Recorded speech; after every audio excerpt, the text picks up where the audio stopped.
በየነ ልዕሊ 20 ዓመታት ኣብ ካናዳ ቶሮንቶ ኣብ ዳፍሪን ሞል ዝተባህለ ህንፃ ጫማ ዝዕረየላ ትካል ኣላቶ። ኣብዚ ትካል ቀንዲ መሳርሒቱ ዝኾነት ማሽኑ ድሕሪ ምስባራ ነገራት ክቀያየሩ ጀሚሮም። We had a factory back home. Came to Canada from Eritrea 23 years ago. Put to work saving Alazar Bayene's business. ሰላም ከመይ ትኾኑ ዝኸበርኩም ተኸታተልቲ ሎም ማዓን ዝበልክዎ መደባት ሒዘ ተመሊሱ ኣለኹ። ልዕሊ 20 ዓመታት ኣብ ቶሮንቶ ኣብ ጽገና ጫማ ዝሰርሐ ኣልኣዛር በየነ እንታይ ጋጢሞ ዝብል ክንርኢና። ጀካዚ ድሕሪ 9 ዓመት ብ18 ደርፍታት ዝሓዘት ኣልቡም ዝተመልሰ ቴድሮስ ካሳሁን ቴዲ ኣፍሮ ዝምልከትን ብመንግስቲ ኢትዮጵያ ዝተዋህቦ ግብረ መልስን ዝምልከት ክንርኢና። ሳሞዳታም ሳይጽንሖ ከምቲ ልሙድ ላይክ ምግባር ጀምሮ ሓድሽ ሕርኪንኩም ሳብስክራይብ ኣይትረስዑ። ቶም ሳብስክራይብ ዝገበርኩም ናይ ደወል ምልክት ኦን ምግባር ከይትርስዑ ሓድሽ ሓበሬታት ኣብ እዋኑ መዳን ክበጽሐኩም። ሳሞዳታም ሳይጽንሖ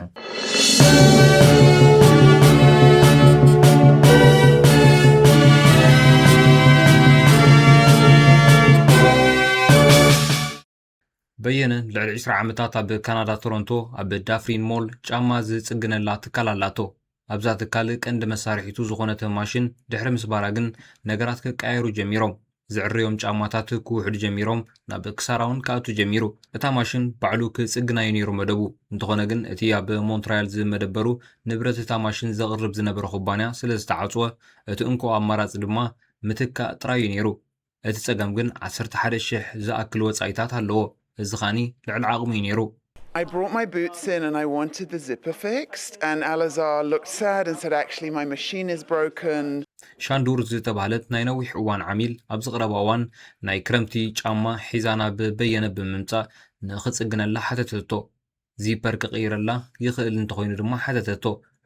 There's no way I can do this for you because it costs $11,000 to get a new machine and I can't get this one fixed. እሱ ድማ ማሽኑ ስለ ዝተባላሸወት ዋጋ ድማ 11,000 ስለ ዝኾነ ወይ ልዕሊ ዓቕሙ ስለ ዝኾነ ክዕርዮ ከም ዘይክእል ነገራ። በዚ ተገረመት ሻንዱር ካብቲ ድኳን ክወፅእ እንከለኹ $11,000 እንተዝህልወኒ ክህቦ ብውሽጠይ ተመኔ ተመለስኩ ትብል። እዚ ድማ ኣየደቀሳን። ሓደ ሓሳብ ድማ ሓሰበት። ተመሊሰ ምስ መጸኹ ትብል ሻንዱር ንምንታይ ናይ ሓገዝ ገንዘብ ኣይነካየድን ኢላ ሓተተቶ። በየነ ሕጋዊ ዲሉ ሓተታ እወ ኢላቶ። ድሒሩ ድማ ጎፈንድሚ ኣዳልያቶ። ኣብ ማሕበራዊ መራኸቢታት ድማ ኣካፊላቶ። ብሚልዮናት ዝቑጸሩ ተመልከቲ ድማ ረኸበ። Like it goes like a viral. The video is like millions of people they share it. ኣማይ ሰባት ገንዘብ ሓጊዞም ከባቢ 15,000 ድማ ተዋጽዩ።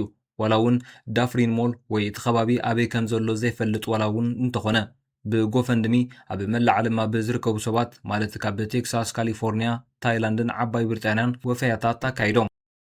And people believe in small business. ሻንዱር ኩሉ ሰብ ንእሽቶ ትካላት ክድግፍ ይደልዩ። ብፍላይ ድማ ኣብዚ ብቢልዮን ዶላራት ዝግመት ትካላት ዝተኸበበ ሞል ዋላ እውን እንተኾነ ክድገፍ ኣለዎ ትብል። በየነ ብወገኑ ዓማዊለይ ኣገልግሎተይ ክሳብ ክንደይ ከም ዘድንቕዎ ዋጋ ከም ዝህቦን ሕጂ ስለ ዝተረዳእኒ ኣዝየ ዘመስግን ይብል። ዋላ እኳ እንተዘይፈለጡኒ ኣገልግሎተይ ንማሕበረሰብ ማዕረ ክንደይ ኣገዳሲ ምዃኑ ይፈልጥዮም። ምኽንያቱ ኣብ ክንዲ ነቲ ጫማ ኣብ ጓሓፍ ነዝቦ ነቲ ጫማ ዳግማይ ንኽንጥቀመሉ ንዕርዮ ይብል በየነ። ሻንዱር ዝኾነ ልዕልቲ ዘድሊ ሸቶ ማለት $11,000 ዝእከብ ገንዘብ ናብ ንመሰል ሰራሕተኛት ኢንዱስትሪ ክዳውንትን ጫማን ዝድግፉ ትካላት ግብረ ሰናይ ክወሃብ ምዃኑ ትዛረብ። We had a factory back home. በየነ ቅድሚ 23 ዓመት ካብ ኤርትራ ናብ ካናዳ ዝመጽ ኮይኑ ደቁ ሃናን ሚካልን እቲ ሕብረተሰብ ንኣቦኦን ንምድጋፍ ስጉምቲ ብምውሳዱ ከም ዘመስግና ገሊጸን። ኣዝዩ ጻዕራም ብርቱዕ ሰብ እዩ። ብርግጽ ንሞይኡ ውፉዩ። ስለዚ ኣፍልጦ ይረክብ ምህላው ምርኣይ ድማ ዘገርም እዩ ትብል ሃና። ኣቶ በየነ ኣብ ዘመነ ፋሽን ብዙሕ ሰብ ነቲ ኣርጊ ጫማ ካብ ብምምላስ ሓድሽ ጫማ ምግዛእ ስለ ዝመርጽ ብዙሕ ድኳናት ናይ ጽገና ጫማ ይዕጸዋ ከም ዘለዋ እውን ገሊጹ። ኢትዮጵያዊ ስነ ጥበባዊ ቴድሮስ ካሳሁን ቴዲ ኣፍሮ ድሕሪ 9 ዓመት 18 ደርፍታት ዝሓዘት ኢትዮሪካ ዘርእስተ ኣልበም ንሰማዕ ተቕሪቡ። እዛ ኣብ ውሕድ ሰዓታት ተራእዩ ብዘይፈልጥ ቅልጣፈ ሚልዮናት ተራእይነት ትረክብ ዘላ ኣልበም መዛረብ ማዕከናት ዜና ኢትዮጵያ እውን ኮይና ኣላ። ቅድሚ ሕጂ ኣቡ ጊድያ፣ ያስተሰርያ፣ ጥቁር ሰው፣ ኢትዮጵያን ዝብላ ርእሲ ዘለዎን ኣልበማት ዘቕረበ ቴዲ ኣፍሮ ስራሓቱ ኣብ ማሕበራውን ፖለቲካውን ሃገራውን ጉዳያት ዝያዳ ዘተኮረ እዩ። ብፍላይ ኣብ 2005 ዘቕረባ ያስተሰርያ ዝብላ ርእሲ ዘለዋ ኣልበም ኣብ ህዝቢ ተፈታዊ ዝገበረቶ እያ። ኣልበማቱ ወይ ንጽል ደርፍታቱ ዝመርጾም ኣርእስታት ልዕሊ ኩሉ ድማ ኣብ ዜማን ግጥምን ናይ ምብጻሕ ዓቕሙ ብብዙሓት ዝድነቕ ቴዲ ኣፍሮ ነዚ ሓድሽ ኣልበም ቅድሚ ምዝርግሑ ምስ ኣርቲስት ቴሌቭዥን ዝግበር ዝተሓሰበ ቃለ መሕተት ብምኽልካሉ ኣዛራቢ ኮይኑ ቐኒዩ ብመንግስቲ ከም ዝተኸልከለ ዝግለጽ ቴዲ ኣፍሮ ኣብ ዘቕርቦም ፖለቲካዊ ትሕሶ ዘለዎም ደርፍታት ኣዝዩ ተነቃፍን ብመንግስቲ ደረጃ ዝስማዕ ምዃኑ ይንገር ኣብይ ኣሕመድ ድሕሪ ዝሓዳሽ ኣልበም ኣብ ክልል ኦሮሞ ተረኺቡ ናይ ንፋስ መመንጨዊ ሓይሊ ኣብ ዝምረቐሉ ዝነበረ ንብልጽግና ክዕንቅፍ ዝኽእል ካብ ሓንቲ ናይ ንፋስ መመንጨዊ ሓይሊ ዘይበልጽ ኣጀንዳ ዝሓዙ ግለሰባት ከም ንፋስ ዝሓልፉ እዮም ብምባሉ እውን ምዛ ኣልበም ኣታሒዞሞ ይርከቡ የጀመርነው የብልጽግና ጉዞ በየትኛውም አይነት ጩኸት እንዳይናወጥ በደም መሰረት ያቆምነው ስለሆነ በብዙ ውጣውረድ በብዙ ስቃይ በብዙ ችግር ያለፈ ስለሆነ